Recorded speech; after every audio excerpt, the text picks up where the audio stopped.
We begin by asking ourselves, what is a challenge for me and for my students in the context of this course?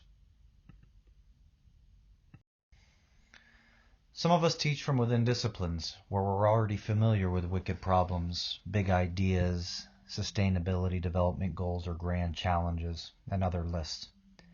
It might then be easy for us to adapt our courses to the challenges of enhancing virtual reality, reverse engineering the human brain, zero hunger, life and water, gender equality, and more. But for others of us, it might not be that straightforward. What all of these problems, ideas, challenges share is the recognition that they are all multifaceted, complex and far-reaching, requiring the contributions of numerous perspectives and the merging of disciplines and approaches to address them.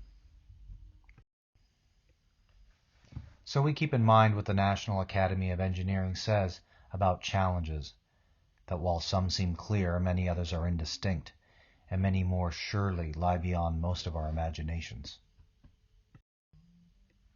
Ultimately, then, a challenge is not solely defined by inclusion on a list, but by us answering, how is this challenge shared?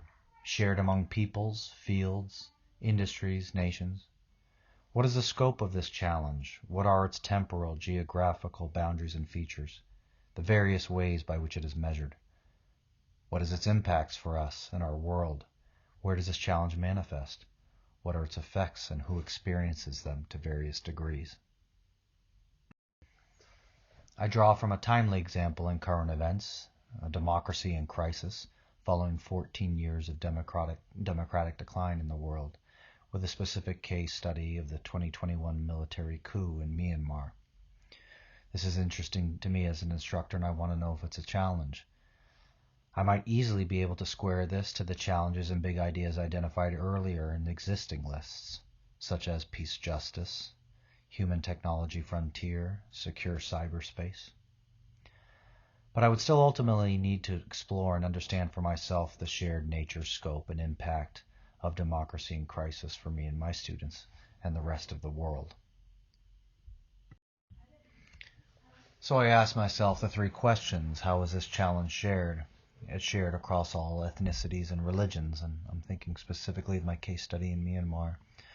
Religions, Buddhist, Christian, Muslim. It's shared across the region by the creation of instability and migration of peoples, internally displaced peoples, refugees. It's shared globally as an issue concerning internet freedom and cybersecurity, who spies on who and who suffers as a result.